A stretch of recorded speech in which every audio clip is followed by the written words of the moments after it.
Good afternoon, everybody, once again, or good morning, depending on where you are joining us from. My name is Jeremy, and you are attending Understanding and Supporting Adult Children in Transition, a webinar presented by the CAFÉ TA Center and facilitated by our good friends Kirsten Drybrough and Charlotte Armstrong, to whom I will introduce you in just a couple minutes.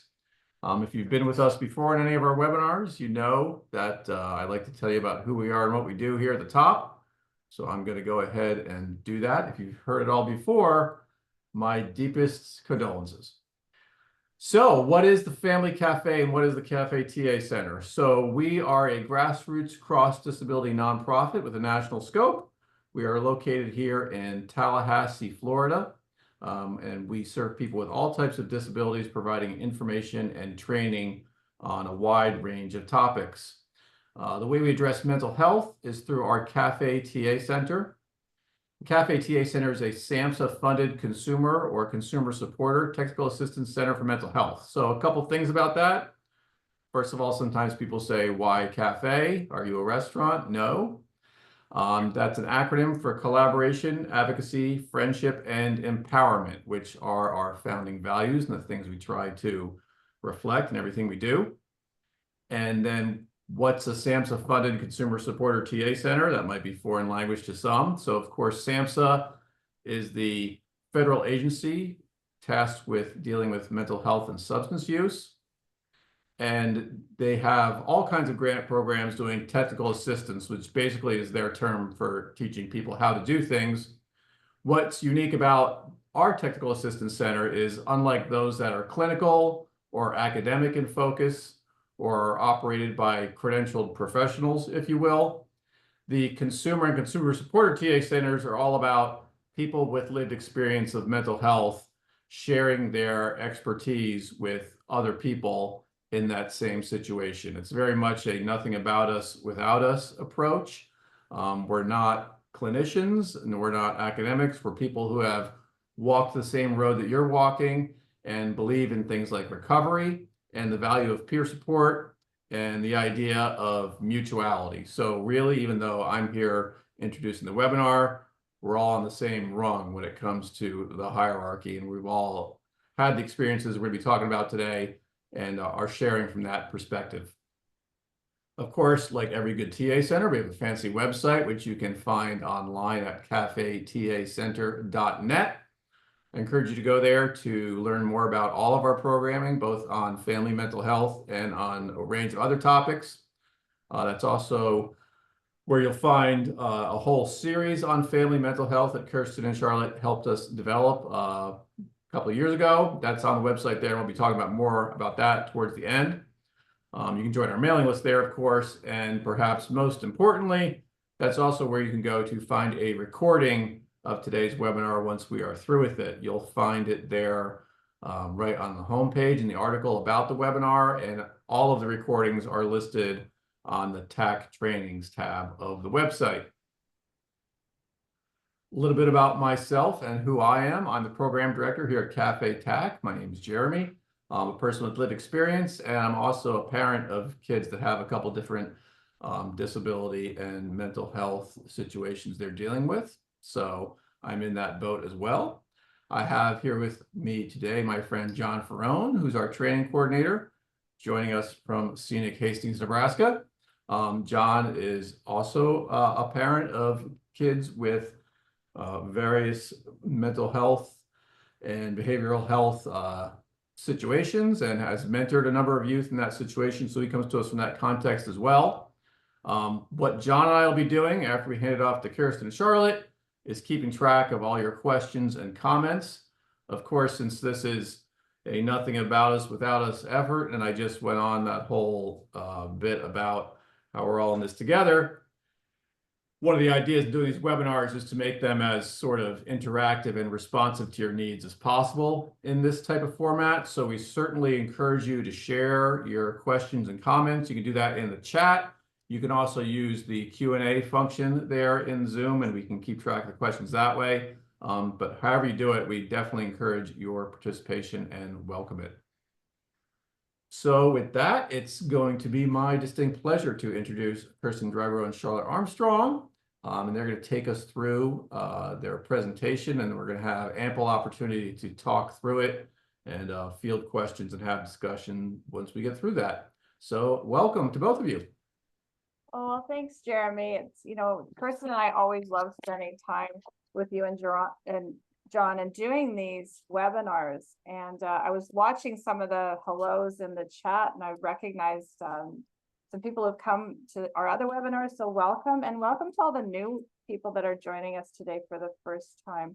My name is Charlotte Armstrong. I'll be facilitating this with my good friend Kirsten as well. And today's webinar is a little different.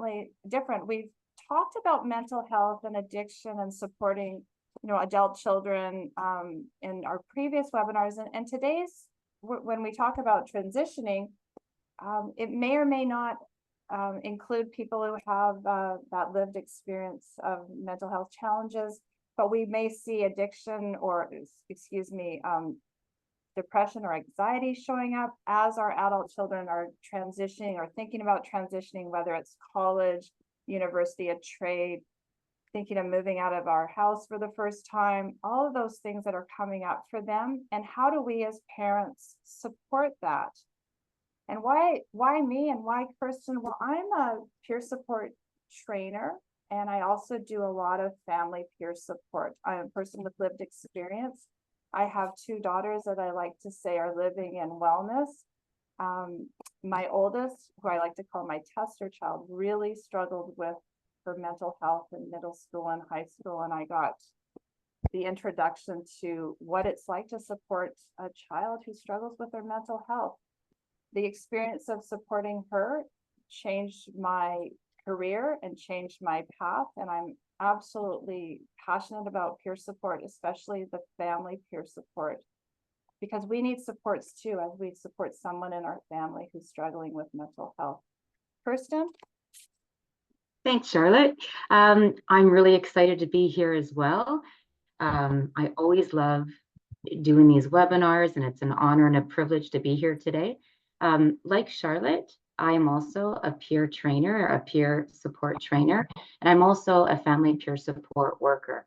So what that means is that I certainly have my own lived experience supporting somebody in my family that struggles with mental health and or addictions. And I always like to refer to my youngest daughter, although I do have two beautiful children, two girls that come with a twist. And my youngest daughter lives today in wellness with a diagnosis of bipolar. And what that means for me to say that she lives today in wellness is she living the life that I had planned, or by the agenda I had set out early on when I was having my family? Not exactly, but is she taking ownership of her own life, her life choices, her mental health and her physical health? Absolutely. So Charlotte and I always like to say, is it perfect? No, but it's really, really good. And looking back in my own family story, first off, everything that we do in the work that Charlotte and I do is through that lens of what would have made a really big difference in our own family mental health story in those really difficult times. Peer support for me, and I know for Charlotte, came later on in our family mental health story. So I'm just thinking today about how transitioning the fall times of going into school, college, these were really, really high anxiety times for me, given the complex challenges that my daughter was experiencing and my family at that time. So as we move forward today, you're going to hear a little bit about our own family story, both Charlotte and I. And I want to make sure I let it know early on that, Charlotte, you and I didn't always get it right. In fact, I'd say I got it wrong a lot more before I learned to do things differently, and things started to change for the better in my own family mental health story. And so you're certainly going to hear a lot of wisdom that we learned through what we did in our own family story and what we know now, but we didn't know back then. Did you want to add anything, Charlotte? I think we'll go to the next slide, Jeremy. Okay, so before we begin, we always like to talk about what family peer support is. And if you've been to our webinars before, I know you've got a good idea of what it's all about. But here, the SAMHSA definition explains it's the instrumental, social, and informational support provided from one parent to another in an effort to reduce isolation, shame, and blame, to assist parents in navigating systems. That's a big one, and to provide other relevant life experience. So this is from one parent to another. This is where I also like to just pause and make sure we define family, because what family is to you is what family is to us.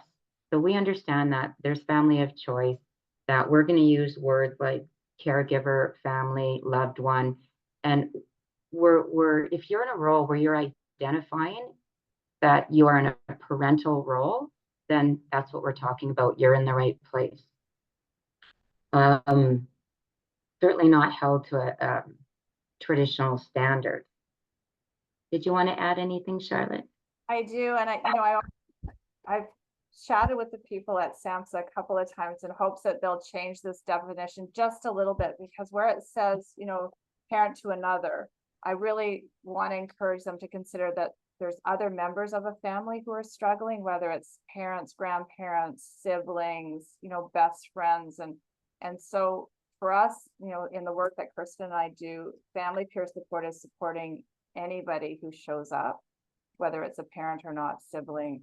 And we're always looking for other people to join in and take the training to become a family peer supporter, because the more we have people out there supporting the family, I always feel like we more have a shot at the mental health changing in the family.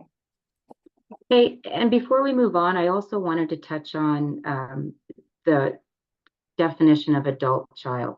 So when we refer to an adult child, I want to make it really clear that we could be referring to somebody that is 18 years old, or is 38, or quite honestly, 58 years old. So if you have a child is always a child to a parent, regardless of age. So we're absolutely referring to a very, very broad spectrum of age. And I also want to just say, as Charlotte said early on, this webinar is a little bit different to the ones we've done in the past, and a whole lot the same. But chances are, if you're here today because you have a transitioning young adult, whether it's going into a trade, college, leaving the family home, embracing on full-time work, leaving high school, whatever that looks like, moving out for the first time at 32 years old, whatever that looks like, they may or may not also be struggling with a mental health challenge. Quite honestly, if you're here because substance use is a huge issue that you're trying to get your head around in your family, maybe there's diagnoses of anxiety, depression. In my case, my daughter has bipolar disorder. All of this would not surprise me one bit. And I just wanted to touch on that briefly before we move to the next slide. Next slide, please. The parallel process. We refer to this as, when one person in the family is struggling, it impacts every member of the family. But not only that, each of us brings our own mental health story to the collective family. I like to say that, it's not always about the person who is struggling the most or who got the diagnosis. We like to look at everybody's role in that. And if you had met me 15 years ago and said, how are you doing, Charlotte? How's your mental health? I would have looked at you and said, I'm good. I've got this. This isn't about me. It's about my daughter. But when I look back, I was incredibly anxious. I was bringing a huge amount of anxiety into the family, and I wasn't taking the best care of myself because I was so living in fear. And many of the choices I was making back then were fear-based or based around anxiety. And so when we talk about this, we really want people to start to look at the role that they play in their family's mental health story, and to start thinking about the only person you can change is yourself. And so when we can start looking at things that we can change to support our mental health, we've got a better shot at showing up and supporting the rest of our family. Kirsten? Yeah, it really is, as simple as that. Like the parallel process is recognizing and embracing change, that the family doesn't sit back and look to the one who's struggling within the family unit to do all the heavy lifting and make change within that individual. But when the entire family, whether it's your sibling, a parent, a grandparent, sometimes if you're living under the same roof, of course, but when the entire family can embrace changing what they bring to that family mental health story, well, that's what we call the parallel process. And that's when the magic happens. So in terms of this webinar today, I want you to start to think about what role are you playing as your child, your adult child, starts to think about that transition or are transitioning. Are there certain things that you're doing to support that? And we'll talk about that as we go along. Jeremy, the next slide, please. So the objectives today, we're going to share some skills and some tools that can support not only yourself, but also your adult child. We're going to talk about those words, resiliency and empathy, and how they show up, in our parenting role. And we're also going to start to think about that word autonomy. And what does that look like for our adult child? And then what does that look like as we take on this role of more of a supporter? Next slide, Jeremy, please. It starts with you. So if you haven't been to our webinars before, this might be a new concept, but it really is, it's what we preach all the time, Charlotte and I. And change within your family story starts with you and your actions. So a couple of things that I'm really hoping that you'll focus on today in this webinar is looking at, exactly as Charlotte said, how you show up in the family mental health story, and start to consider reshaping that relationship that you have with your adult child, that parent-adult-child relationship, regardless of age. And the second thing I'd like us to start thinking about, there's two definite relationships that we're going to talk about today, and they have a pretty big divide. So the parent of a child or adolescent in your role is to, and I'm talking about a parent of a teenager, a parent of a 9-year-old. Your role is absolutely to show up and manage their needs and supervise their life. This is what we refer to as being a good parent. We sign them up for soccer. We make sure homework's done. We make sure library books are returned. They show up and support their team on days when they really don't even want to show up. We get them out of bed. The list goes on and on and on. But when you think of the parent and young adult relationship, this is where I want you to see a real divide between what you did with a teenager and a child and your role as parenting the young adult and your transitioner. So the best way to describe it for Charlotte and I, we like to use the words, you're now showing up in the role of a supporter or a consultant. So what does that mean? Well, are you an administrator and manager of their life, where you're doing their laundry, filling out their college forms, financially supporting them 100%, regardless of what's going on, making sure their library books are back and you're the human alarm clock? Hopefully you can recognize those two distinct roles are very different, and you can start to see the lanes. I'm a very visual person, so I always like to refer to staying in your lane. And before we move on, there's just one story here that Charlotte and I'm going to share it. And it's about a family we were supporting. And in this family unit, it was a parent and an adult child. And the adult child was a 30-something-year-old. And the thing about this relationship, as we supported this family, this mom, is that early on when we first met her, she was really, really hardcore in that lane of supporting her adult child, the same as she supported her child and adolescent. So what does that mean? She was showing up financially and emotionally to support him on every turn throughout his day. She was still making doctor's appointments, still making phone calls when he wasn't up to it, calling in for sick for work when he wasn't up to it. And what we heard in this relationship over and over again is, well, he behaves like a teenager and he's more like a teenager. And when we started to help that mom look at her role and start realizing that, the idea of him behaving like a teenager and not taking responsibility, ownership, or managing his daily life was because he really never had to. Because this mom, with the absolute best of intentions, was rushing in at every chance to rescue, to fix, save, and solve, as Charlotte and I like to refer to, doing for him and not giving him the space to do for himself. So this relationship had gone on like this for many years. And when we started to work with this mom about reshaping how she showed up and the lane that she stayed in, well, that's when things started to change a little bit. Charlotte, we're going to get way more into this, but did you want to add anything? Yeah, thanks. And some of you are out there saying, yes, I hear what you're saying, but you don't understand what's happening in my house. My child is super anxious and I do have to make those doctor's appointments, or I do have to do those things.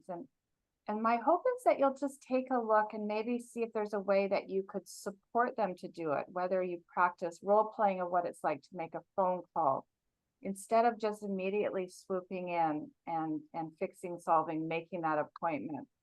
Because ultimately, if we can start to encourage that belief that you've got the power within you, and I'm here just to support you on that journey. What can I do to make it a success for you in making that phone call or filling out that application?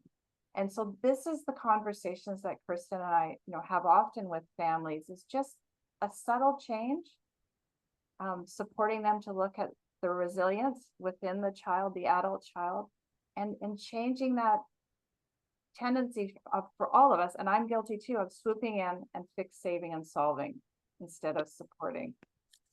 And that's our instinct. I also want to say, and Charlotte, you did a great job of making it clear. This is not easy. We understand this is a difficult shift to do. It's a parental instinct to want to protect. This is how we're made. But looking back, and Charlotte, I think you'll agree with me, when I started to reshape my relationship with my daughter when she was about 19 years old, and I started to treat her and change my behavior so I was behaving in the way of parenting a young adult, it was really uncomfortable for me. And I had to sit in a lot of my discomfort and fight the urge to rush in and fix, because it was killing me that she wasn't doing for herself. And it really did create a lot of sleepless nights and a lot of my own angst. But I'm also here to tell you, if you stay to that role and as you practice it, you will see the magic of the change. And that's when you'll see all your efforts starting to produce results. Your efforts produce results in their behavior. And, I had in the question there, Charlotte, I saw somebody asked, how do you support someone who's a mom who can't see the part they play in that family mental health story? Did you want to take that one, Charlotte? That's a great question, and we'll talk about it too in the Q&A. And Okay. And often what I've found in my role is when I was stubborn and didn't see what my my role was, because I truly believed that I was fine and my child was the one that was struggling. And it wasn't until I met some other parents who were going through something similar and they started to share a little bit of their life that I kind of started to get it. And I was willing to hear what they had to say. So there's no hard and fast answer to when a parent is ready to hear that. My hope is that if she ever shows up and wants to hear what she could do differently, if you can talk about it through your own lived experience of what would have been better, it might have someone take a second look. But we can talk about that too in the Q&A. Yeah, absolutely. Thank you, Charlotte. Maybe we'll move on to the next slide. So reshaping your role in your relationship, so what does that mean when we're talking about, going from parenting a child or adolescent to supporting a young adult as they transition? And so again, I want you to think about the only person we can change is ourselves.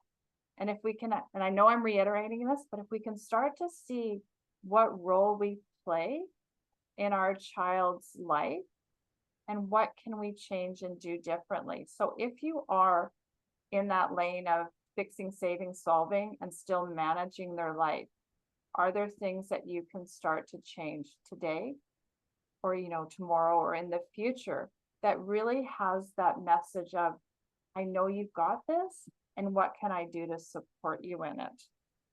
So when I think of that, those filling out those college forms or, helping them do their taxes, could you sit beside them as they're filling out the college form? Could you sit beside them as they're filling out the taxes instead of you just going in and doing for them? So again, just subtle things, a little bit of a change with that message of, I know you've got this and I'm here to support you. Kirsten?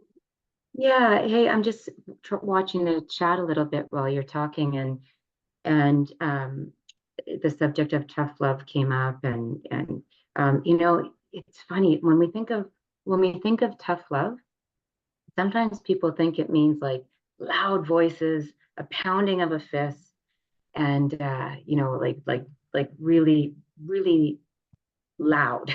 Tough love. I 100% agree with tough love, but think about how that can also show up as you not rushing in to fix, save, or solve, or rescue, and letting that adult child feel the discomfort, the natural consequences, and figure out the skills to move out of that on their own. To me, that is tough love, and that takes skills on the parent, because it's so hard to watch our young adult be in discomfort. So I just wanted to address that because that came up in the chat. I 100% agree with that. And someone else put in the chat, please remember to give grace. This is a hard concept for a lot of 100%. And I think what I'm saying is when we look at that definition of tough love, how do you define it? Yes. And how does that show up for your family? So a tough love could be, creating some boundaries of how you are going to go forward in a relationship. I'm no longer going to pay your DoorDash every time you order, online food until you get a job. I mean, that can be tough love for some people. So again, it's thinking of how you define it. And I always like to think of it as, what boundaries am I going to enforce of things that I have control over? Oh, Charlotte, we could go way into a rabbit hole here, so I think we better move on. We have more of this coming. And I will address the letting them, deal with their own consequences. Somebody put in letting them fail, but there are consequences to people's actions, when things aren't done. And again, are we swooping in so that they don't have natural consequences? Because often when they experience something of discomfort, next time around, they may not choose that path. Next slide, Jeremy, please.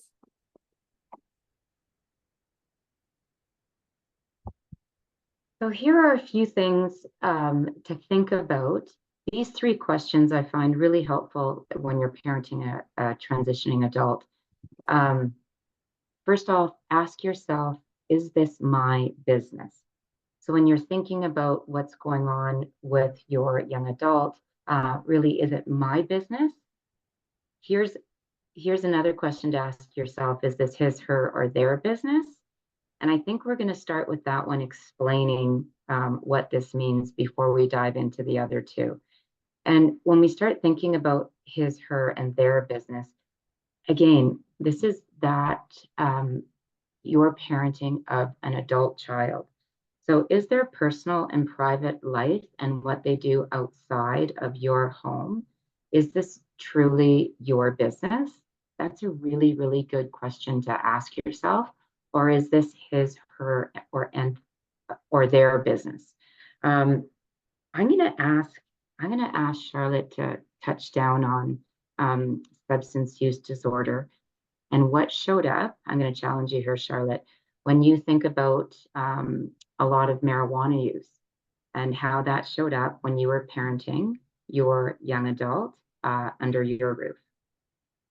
Oh my goodness, I love when you challenge me on this story. So the mom of me 15 years ago, when talking about, say, smoking pot, it was a hard and fast no, and the reasons for it, and this is when my daughter was a teenager, is like, I just truly believed it was, not the best thing for her. It was, demotivating. It had all of these negative things that I wanted to share with her. Like, I just didn't want her to use it. And it was a hard and fast, not in my house, not in my life. And there was huge consequences when she chose to use it while she was living in our house. Now, when she became an adult, and she would say to me, Mom, I'm finding the benefits of smoking pot are curbing the anxiety that I'm feeling. I'm really finding that it's something that is working for my mental health. Now, my values hadn't changed. I still didn't want it in my house. And so when I'm thinking of this, what Kirsten has put forward in this slide, so her smoking pot outside of the house in her spare free time somewhere else is really her business. She knows my part in that. She knows how I feel about it, and she's made choices for herself. When she brings it into my house, that's when it becomes our business. I really don't want it there. It just goes against everything I believe in. And so I want you to start to think about, are there certain actions? No, and I'm reading Debbie's text at the same time. These are some of my values. She's chosen this way. I still have an opinion on what pot is. I mean, I'm not as hard and fast as I was when she was a teenager, but I still have the things that are showing up, nuances in my head. What she does outside of the house is her choice, it's her business. But when it comes in my house, it's still, our house, our business, and we don't want it there. And so the purpose of me sharing this story is to think about, are there things happening in your house that may or may not sit well within your house? And then I go back to that comment about that collaborative problem solving question. Is this something that we can discuss? Because it is our business. It is, my daughter's, my husband's, the other people living in the house, and make a collective decision around that. But what she does outside of the house truly is her business, and it doesn't have I don't have a say in that. Kirsten, did you want to add to that? I was just thinking, it sounds like you moved off the supervisor management team and moved into the role of a consultant when you're explaining that. Yeah. And when I gave that example, and speaking of that, at the end of the day, this was a conversation we had in the teenage years, in the early 20s. What's happened in her late 20s is she's taken even more ownership of her mental health and chosen different coping strategies to manage her mental health. And she came to that decision on her own to give it up because she didn't like the side effects anymore. And so if I had been so hard and fast on her, I don't know if I could have heard as she transitioned through the different phases of trying different things to support her mental health. Would she have been able to open up with me? Again, I had that consultant hat on, or that supporter hat, as she shared with what was working for her. Hey, Kirsten. Yeah, thank you.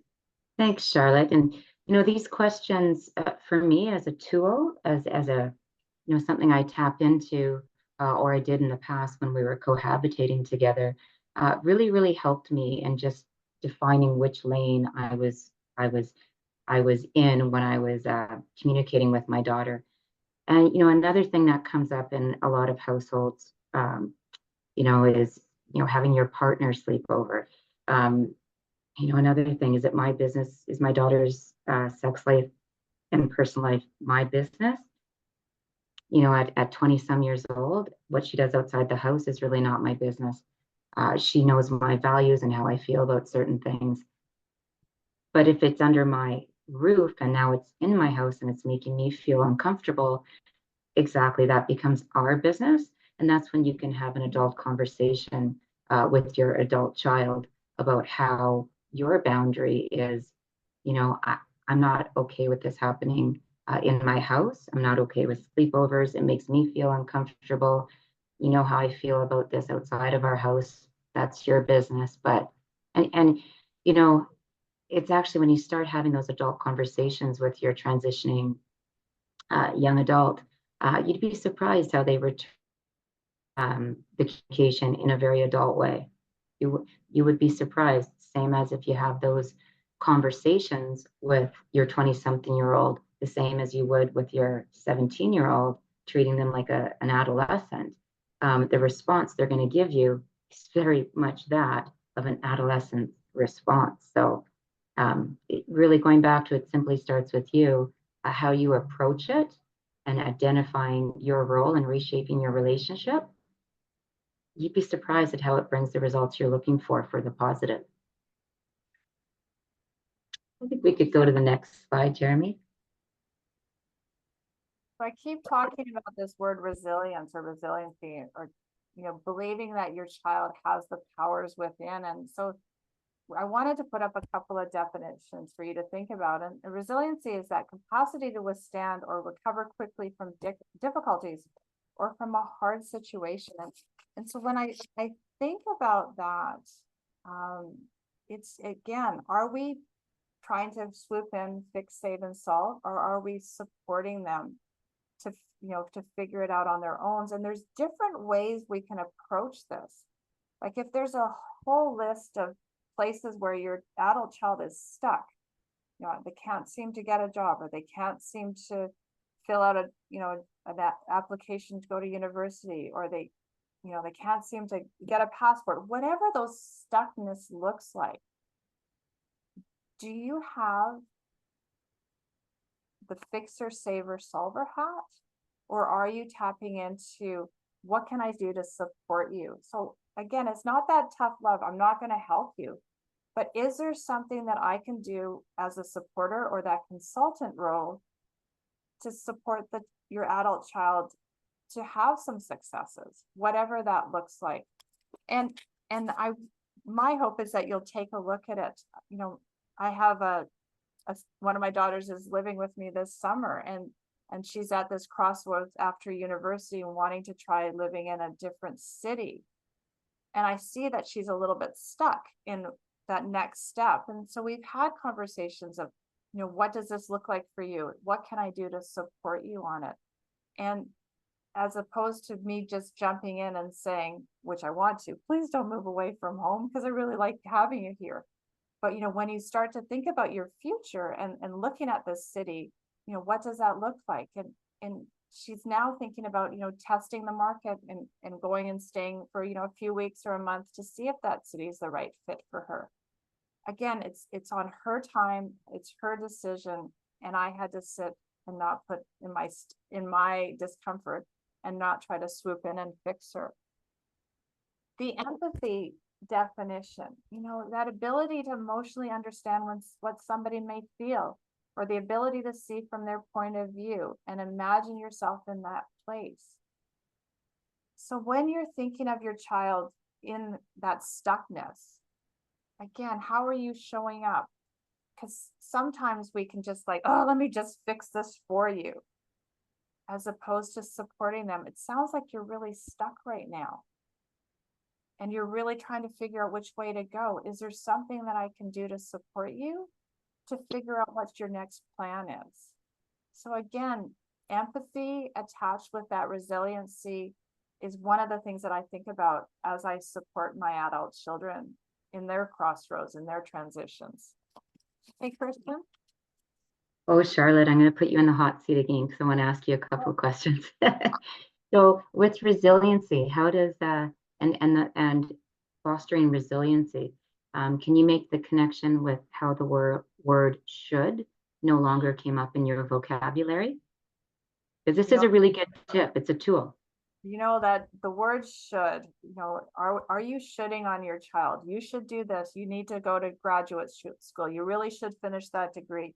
You really should get that part-time job as you're working off your student loans. And, all of you out there saying, what do you mean? Like, how often are we using that word should on our children and on ourselves? Oh, I should have shown up and just filled out that application for them.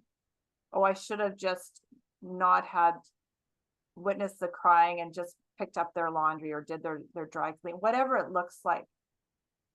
That word should shows up so often.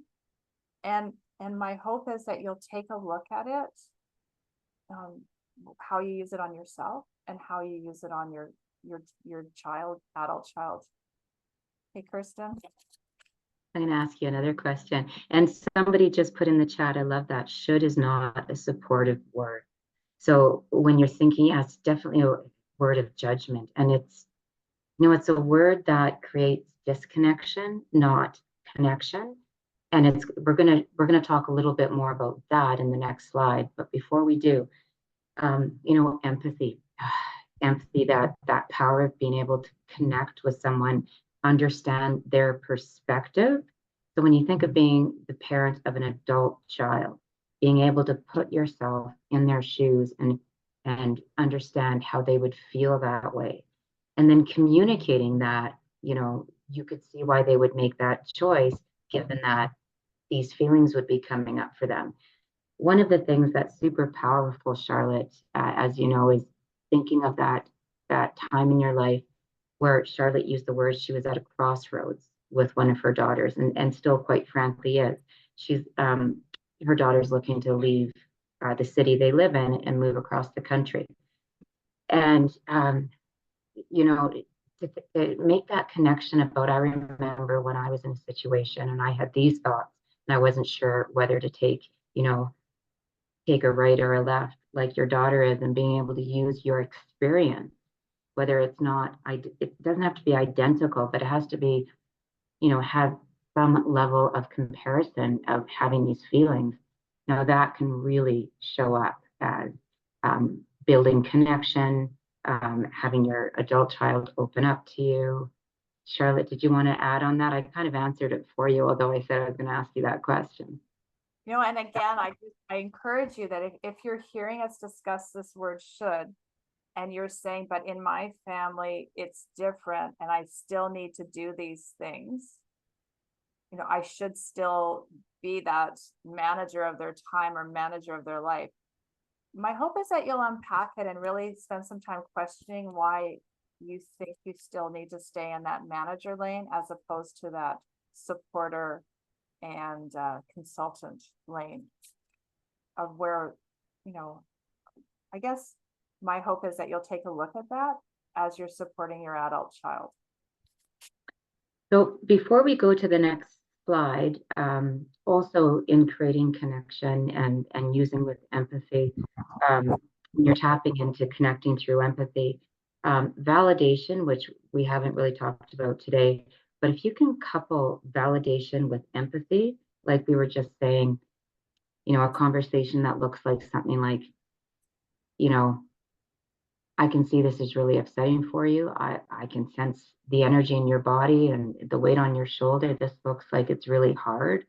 And if you can't connect through an experience, be honest. I don't know what that looks like. I've never been in that situation, but wow, from here, it looks like a lot. How are you doing? So that's, again, empathy, validation, which leads to a really strong connection, which is how we segue into the next slide, Jeremy. And Debbie, just reading your comments, and we will get to it for sure, like all the other questions in the Q&A at the end. And And one of the things I really want to talk about is that connection piece. And so when I was reading what Debbie wrote about, their adult child is just not participating in society, connection is such an important and powerful part of the relationship that we have with our children. And so again, when you're talking about that tough love, how does connection play into it? So what am I asking of you? If we can still stay connected with our adult children, thinking about that word resiliency, thinking about empathy, but really managing our relationship and staying connected. That's one of the powerful parts of this webinar that we're talking about. And how I had to sit in my discomfort when my daughters were, maybe making choices that I didn't agree with. Maybe they were, on a career path that I didn't agree with.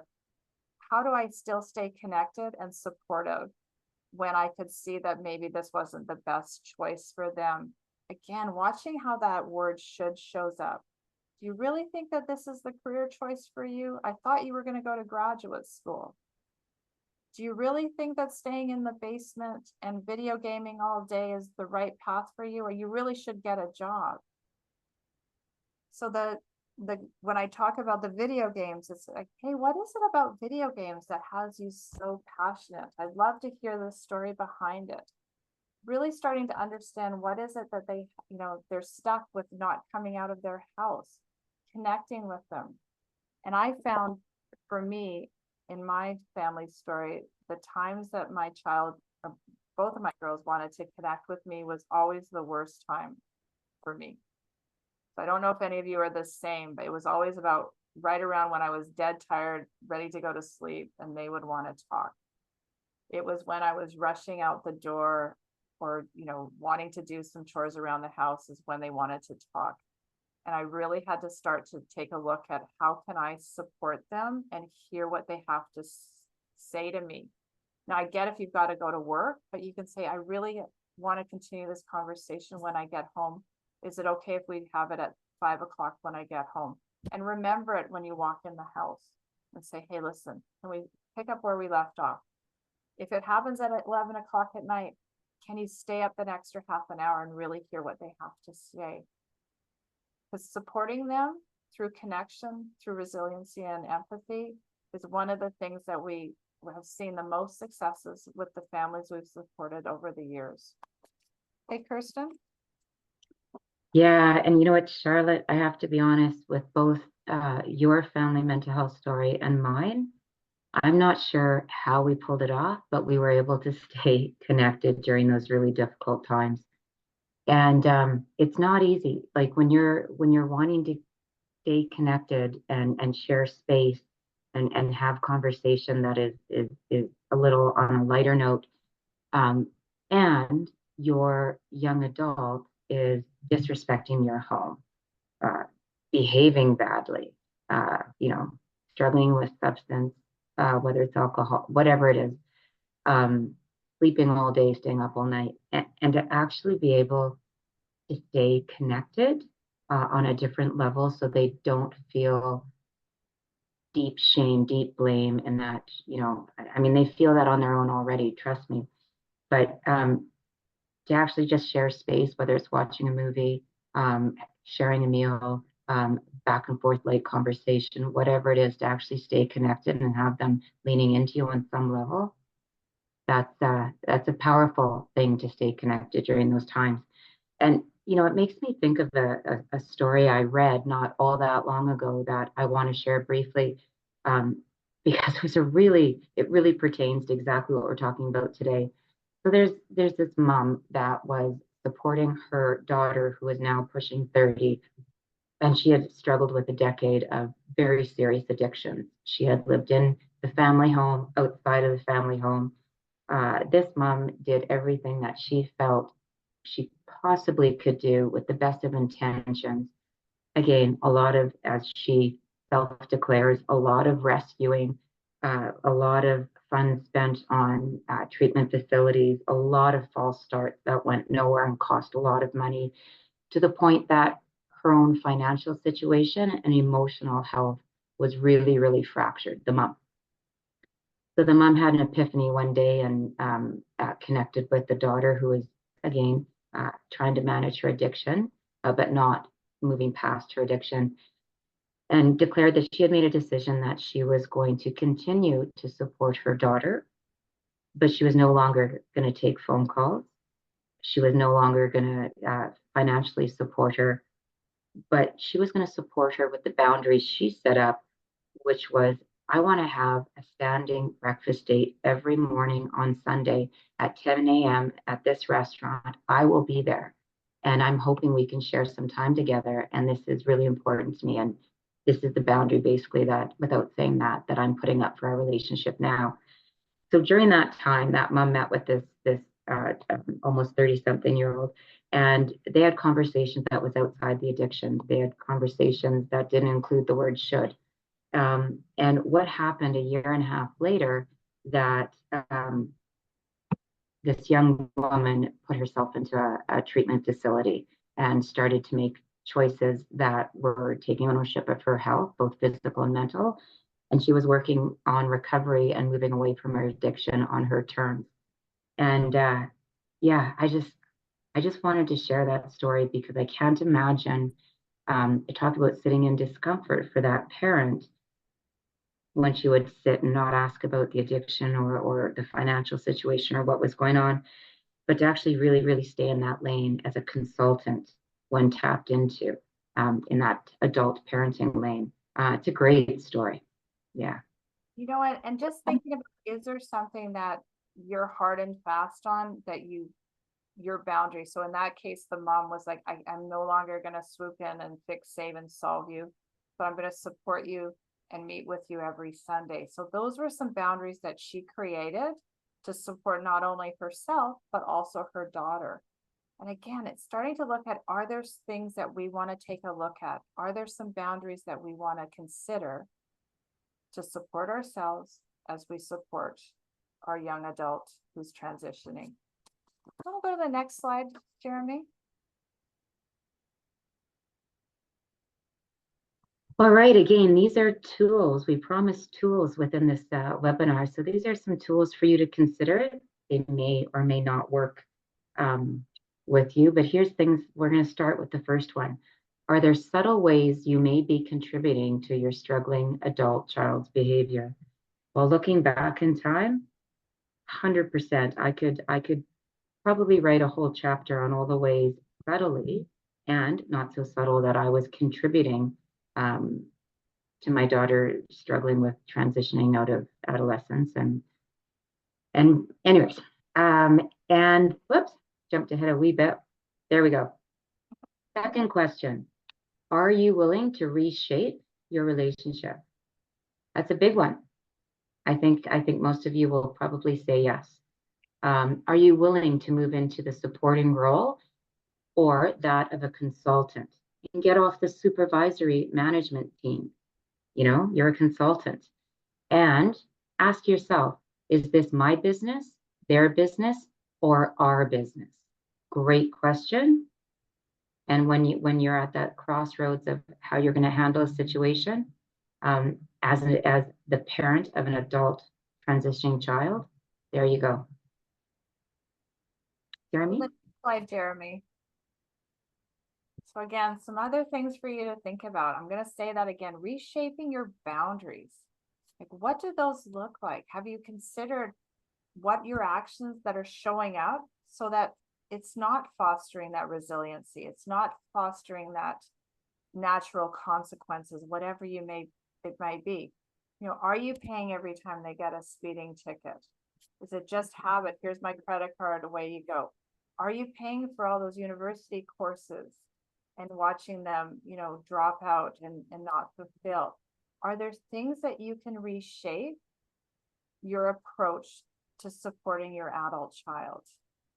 You know, are you fostering resiliency or creating dependency?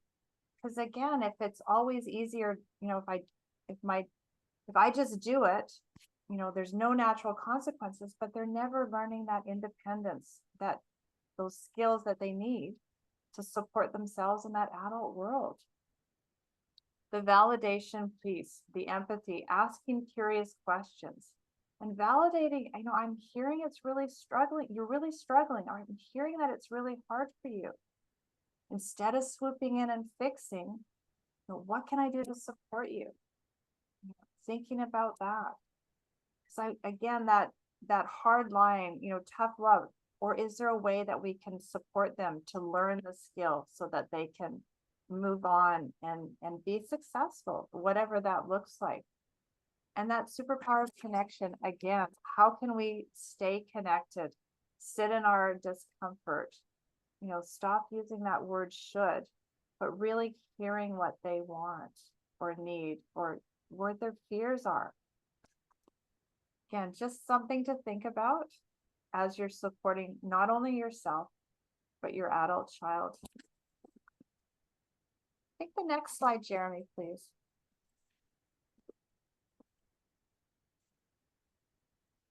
All right, so we're going to chat briefly about the autonomy of your adult child. I mean, isn't that what it's all about? We want our children to get to a place where they have the capacity to self-determine and self-govern. If we stay in that role as parenting a child adolescent, and we're now a supervisor, manager, why are we so surprised if they're not moving into their role of autonomy? So there's that parallel process we talked about a little bit in the beginning. So again, rethinking of reshaping your role as a parent with your adult child is going to get the results of them moving into a place of an autonomy, which is what we're looking for. Next slide, Jeremy. I think it's your turn, Jeremy, to take over. Yeah, it is. And we're going to have time for some questions to talk through some more of these issues. So stay tuned for that. But before, I want to just mention a couple things quickly. First of all, Kirsten and Charlotte put together a really cool supports for families series of training modules that are available on our website. So if you go to cafetascenter.net/supports for families workshop series, you can also get to it just by going to our website and going to that TAC trainings page. You'll be able to access that. This is a really cool piece of training material we've created here because it has a whole workbook that allows you to go through it at whatever pace you choose and to do the parts that are most relevant to your situation, depending on what's going on in your world. And they're all accompanied by short videos that explain what's happening in each module and help you work through it. So if you're experiencing some challenges working with a young person in your family, or anybody that you're supporting in your family for that matter, or anybody that you're supporting in your personal network, whether it's, quote unquote family or not, this is a great resource to help you navigate that. So please do take advantage of it and check that out. Again, if you just go to our website, cafetascenter.net, and go to that TAC trainings page, you can't miss it. It's right there at the top. You'll see the same images you see here on this slide. The other thing I wanted to mention, and John and I, you might have seen us saying something about this in the chat there. One of the things we're doing in this series with Kirsten and Charlotte that's going on throughout our current grant year is we've set aside some of our resources to allow them to work with people individually. So if you have, some unique situation in your family dynamic or with somebody you're supporting, a specific question you want to ask about, maybe you look at that training module I was just referring to on the previous slide, have a question about some aspect of that, you want to talk through anything you have going on an individual basis, you can definitely reach out to either Kirsten or Charlotte directly. You can see their email addresses right there on the slide. You can also, reach out to me, and I will be happy to connect you with both of them.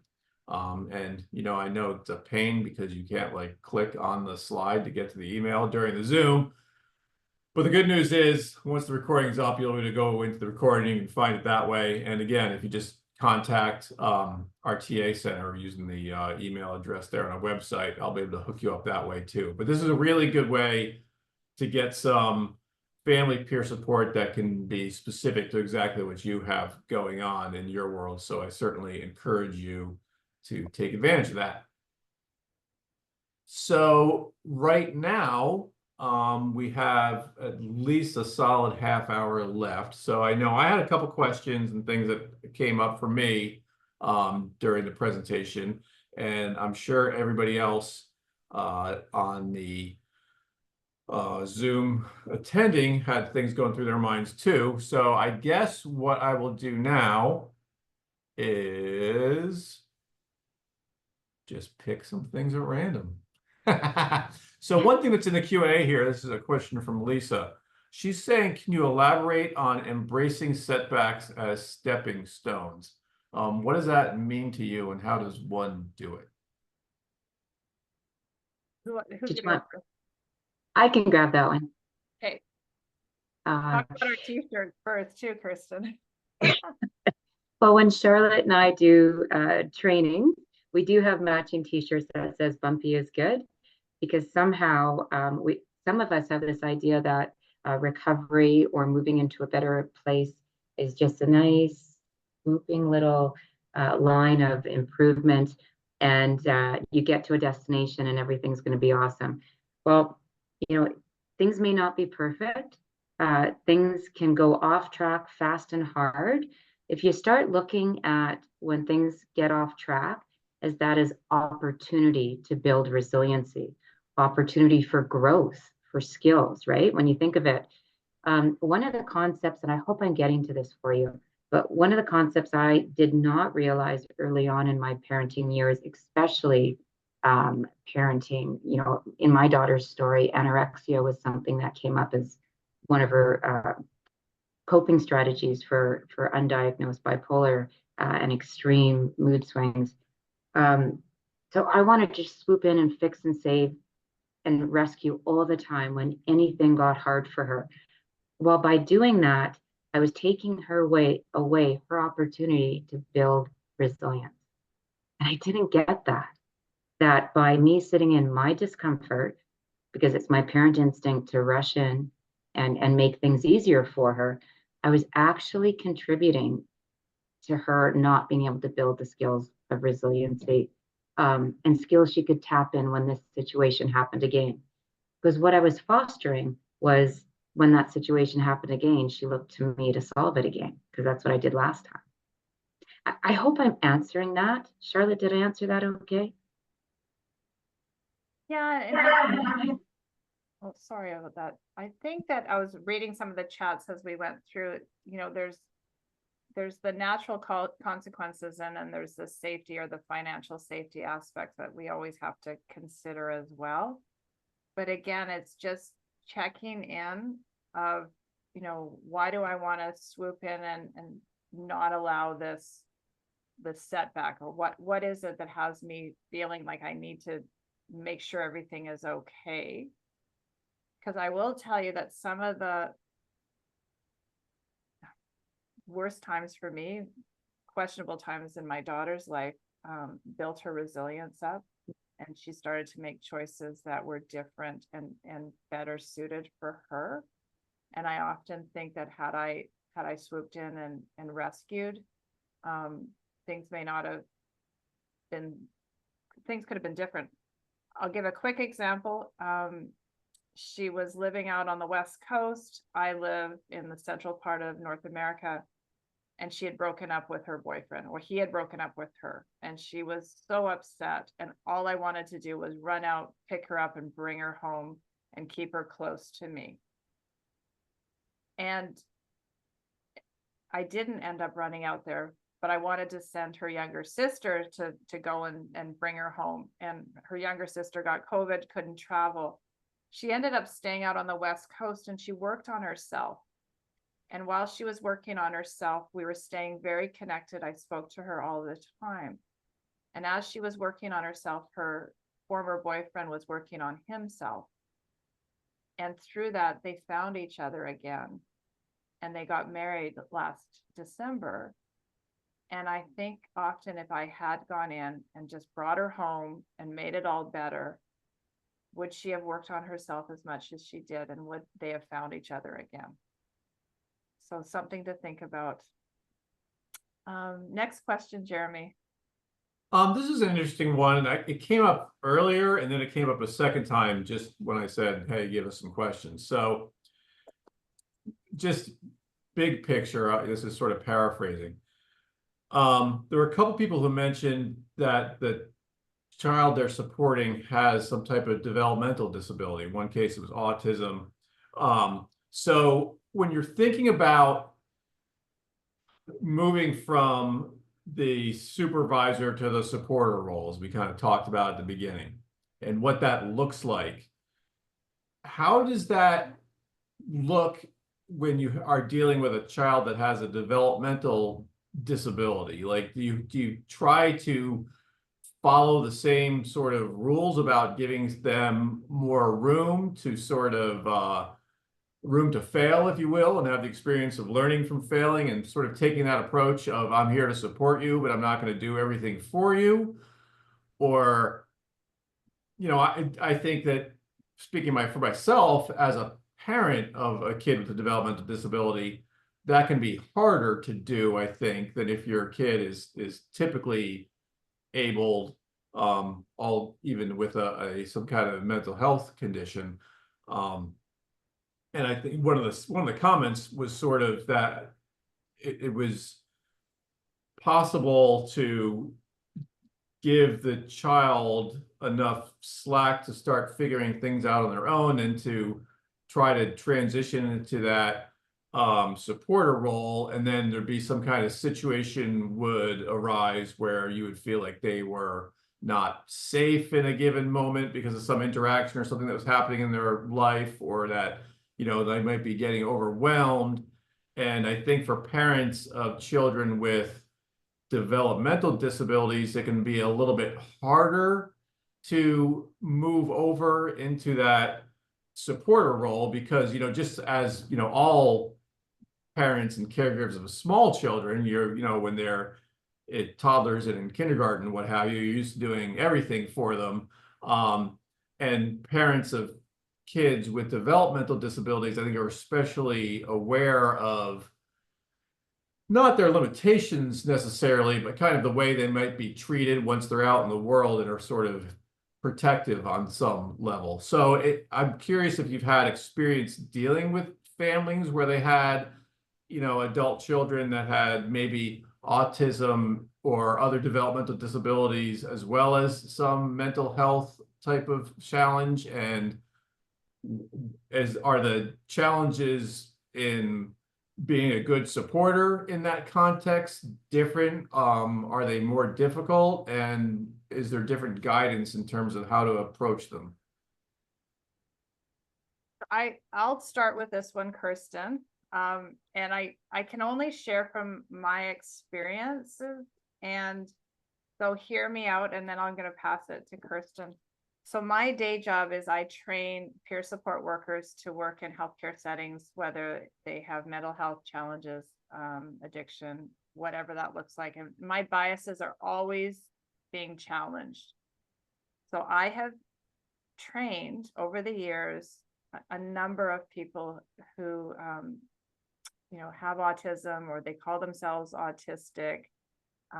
And the reason I'm sharing that is because when I hear them share parts of their stories, here they are employed, working in the field, supporting other people with autism.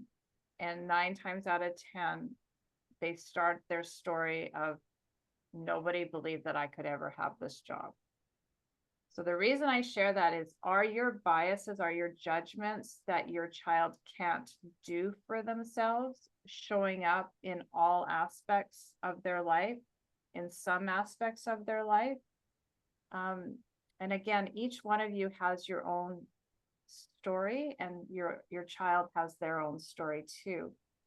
But I'm encouraging you to think about, are you giving them a chance to try things that may not fit in what you believe that they can? And again, I'm hearing that part of that safety issue as well. And there's those curious conversations you can have with your child to support them seeing things a little bit differently. But I will share with you that I truly have seen some phenomenal people working in the field of mental health who have that diagnosis. Kirsten? Yeah, we do see that quite often, don't in our work, Charlotte. And I'm just going to refer to a couple things briefly, and then we'll move on. But throughout this webinar and all the work that we do, Charlotte and I certainly understand that there's quite a vast amount of everybody's story is unique and different, and we often use the word, this is something, or the tagline, this is something to look at. This may or may not work for you. I think in your own gut as a parent, I think if you, as Charlotte just touched on, can really look at your biases, whether they're conscious or not, like really dig deep. We hear that all the time, Charlotte and I. Nobody thought I could do this. Going back in time, in my own family story, my daughter left high school in grade 9, and we got her through high school homeschooling. And she rarely left the house for many years, and she had very extreme anxiety, depression, and some bizarre behaviors that were concerning, and anorexia, which was a huge challenge. So during those times, we bought a home that had 3 floors, and the 3rd floor was almost like a suite. And we bought this home because she was going to live with us forever. And my daughter moved out on her own at 22 years old. I always say she lives in wellness today with a diagnosis of bipolar disorder. And she struggles from time to time with disordered eating, but for the most part, she knows what she needs. And right now, she just purchased a visa to go work in Australia for a year. So, talk about challenging my biases. And I'm not trying to make the parallel to anyone who has more challenging disabilities, a young person. But yeah. I just wanted to share that bit. And I love what Debbie put in the chat. You lead to their ability. Let them do as much as they can, but be there for them. I love that. Thank you for putting that up. That kind of leads me to another question that I had, and I think it's kind of woven in a lot of what the conversation's been about here. Going back to that slide, there was kind of a summary slide, these 4 things. And one of them was about whether or not you're doing something counterproductive. How do you know whether you're doing something counterproductive or not? Like, I know, it's kind of one of those problems where you're not necessarily aware of what you're doing when you're doing it, and you might not have some kind of objective third party to say, hey, you need to back off because you're not giving this person you're supporting enough space to be autonomous and figure their stuff out. Because I often find myself wrestling with that very question, should I help? Should I not help? Should I say something, or should I say, this is something you need to figure out on your own because you need to grow and be, autonomous adult? What's the way you advise people to deal with how to figure out whether or not they're doing something productive? Because somebody could easily think, oh, this is what I should be doing, and this is great. And, somebody else might come along and say, okay, that's probably not the best approach because you're doing the, fixing, solving, rescuing type routine that people fall into. How do you help people get to that level of self-awareness about making those decisions? Did you want me to start, Charlotte? Okay. Great question, Jeremy. And there is really no absolute magic, simple answer to that. But with families, when we're first meeting them where they're at, and they're typically the parents pretty worn down, Charlotte and I can clearly see that their own well-being and wellness is being deteriorated, even if they may not see that at the time. So the first thing we do is we really ask parents how they're doing, and dig a little deeper with that. And what, if they say fine, we may ask her, what does fine look like to you? The second thing is, as a parent, think about, ask yourself when you're supporting your young adult or transitioner, am I doing something that they should be or can be doing for themselves? Just pause and think about that. You know, although there might be a timeline on it, or it might make you uncomfortable, am I rescuing right now? Am I doing something for them that they really have the ability, should learn the skills, or can already do for themselves?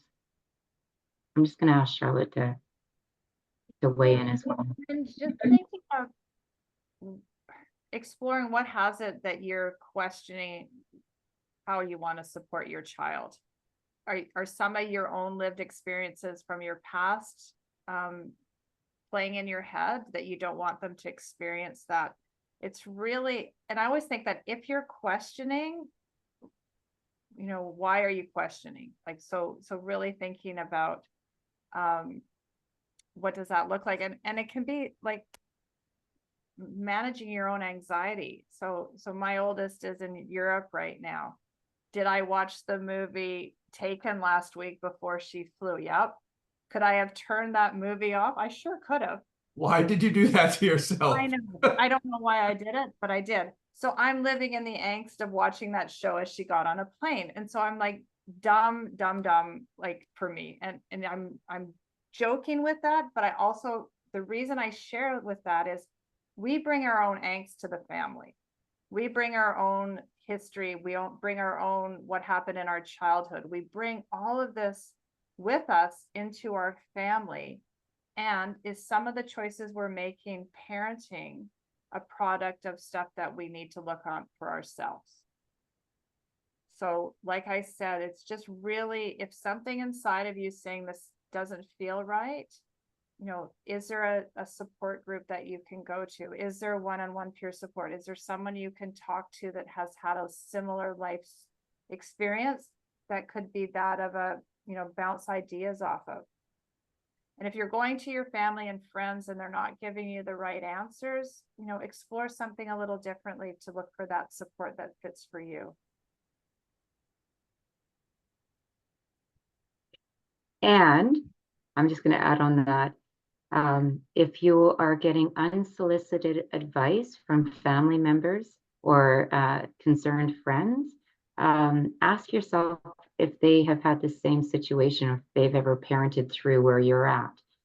Because if they hadn't, you may not want to take that advice to heart, and you may want to seek out family peer support and connect with a community or an individual who actually can relate and has been in your shoes.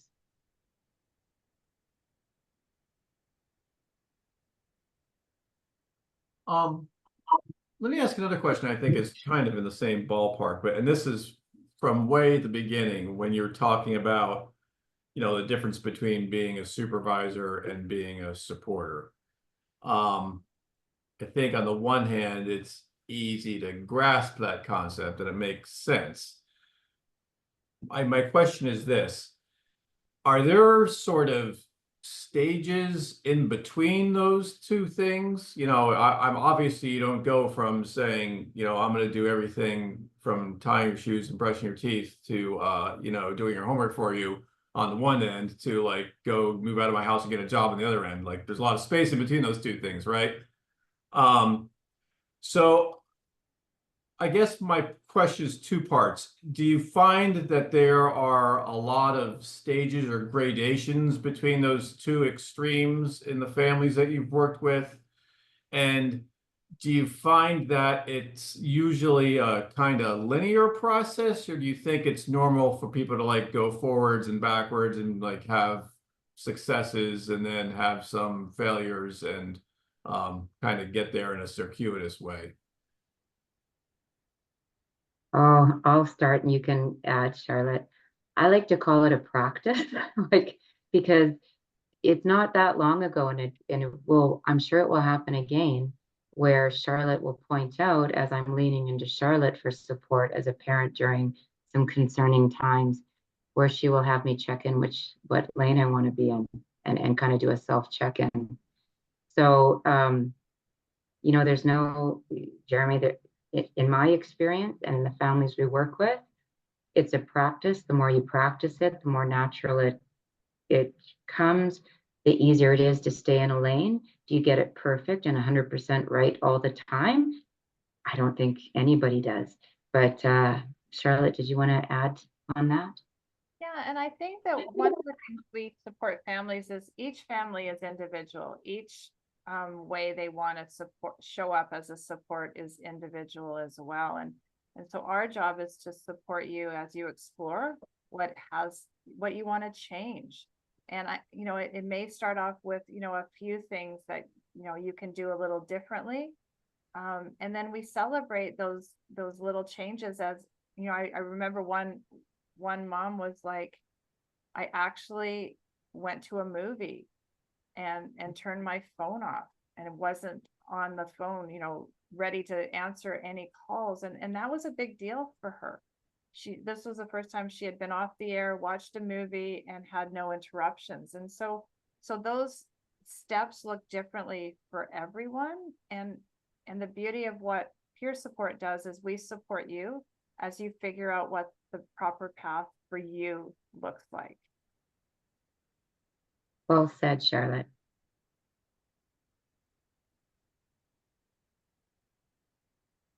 I'm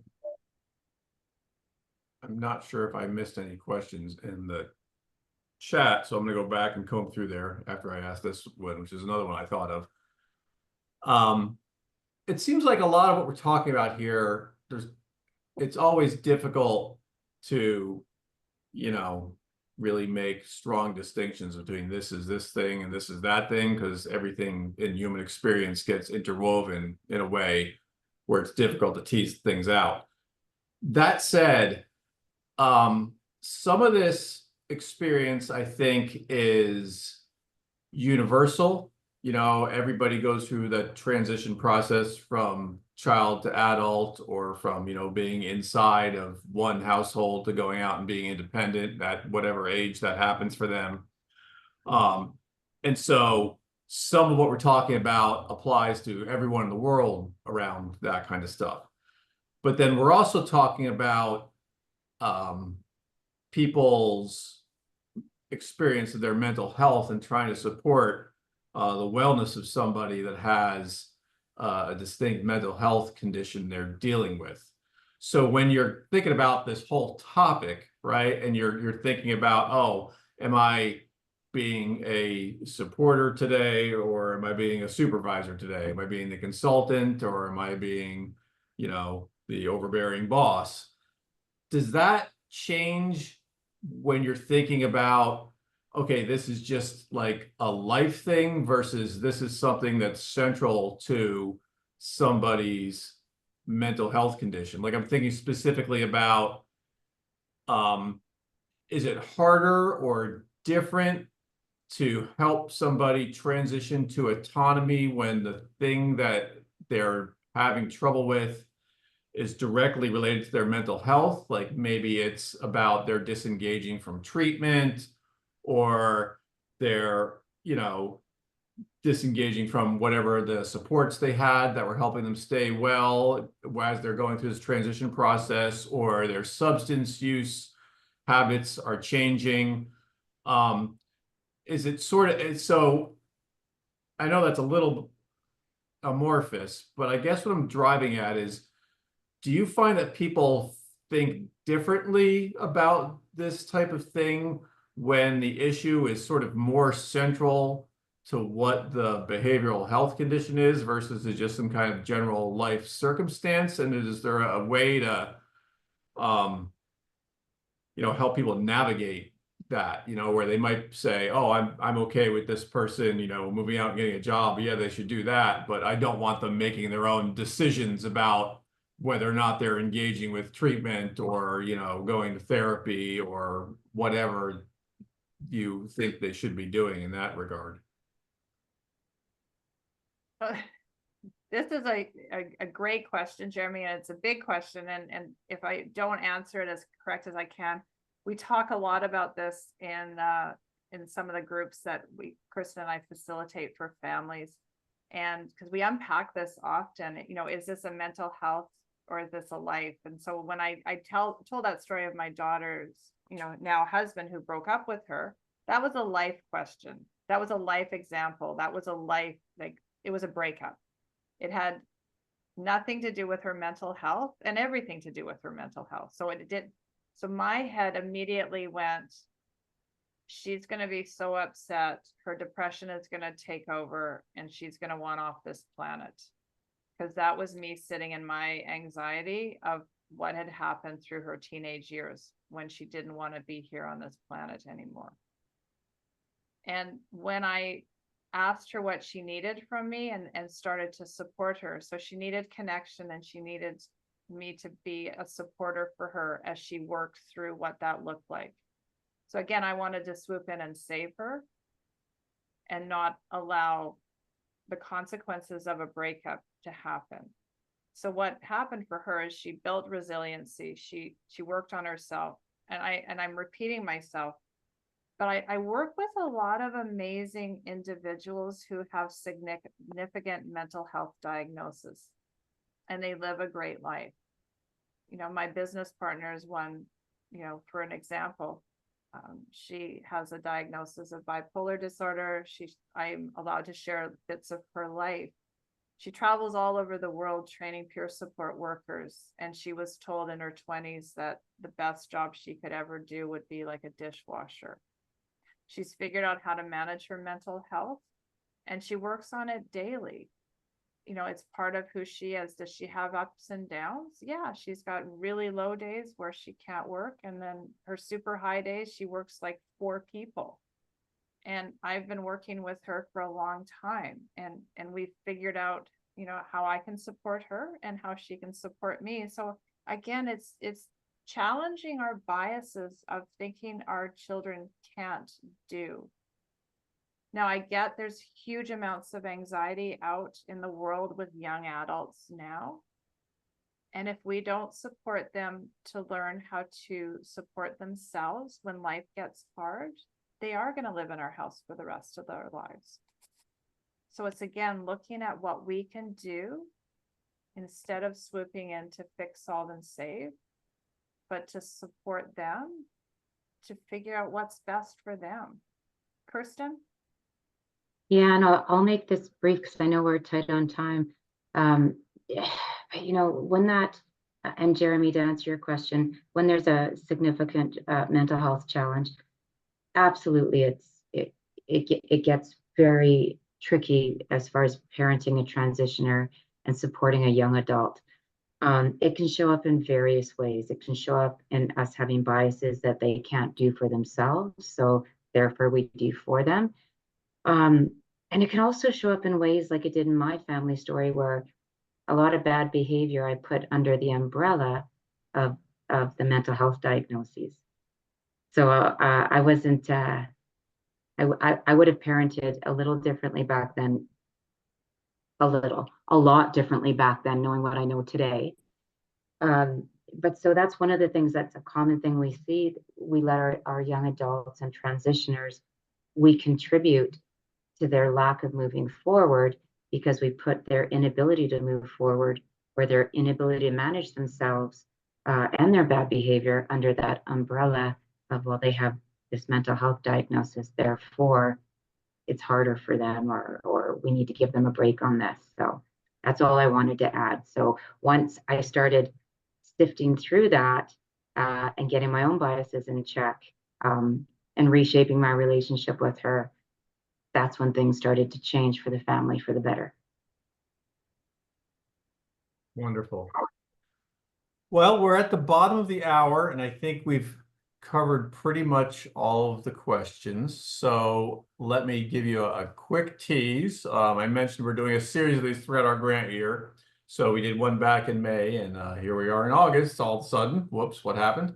We'll be back with the next installment in November, and then we're going to be doing another one in February. So I know there are a lot of people in the audience who keep coming back because they really value this type of support around their family dynamic and learning new ways to think about how they can you know, support independence and self-direction and be helpful and be a resource to the people that they're supporting around them without being overbearing and overstepping and taking autonomy away from people. Because I think what we want at the end is we want people to be able to be them full selves in the world, and the better we can do in terms of helping them get the things that they need to get there on their terms, the better the outcomes will be. So I'm looking forward to continuing that conversation in November.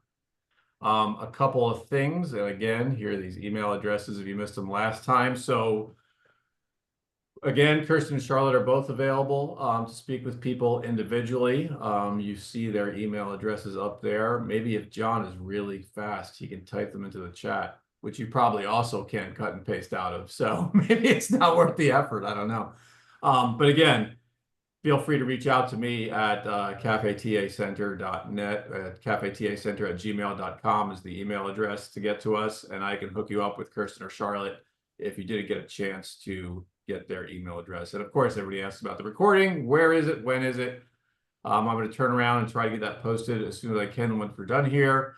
If you go to our website, it'll be both linked in the item about this webinar, and then on the TAC trainings page, there's a list of all of the trainings with links to the recordings. So please do go check that out. So again, thank you, Kirsten and Charlotte. Appreciate you being here. Thanks for having us, Jeremy. Nice seeing you, John. Thank you. And see you all in November. Yes, exactly. And thanks as always, John, for helping me manage things here and make the sausage that we make here at Cafe TAC. Until November, tough love, everyone. Yes. Have a great day, everybody. Thanks very much. Thank you. Stay well.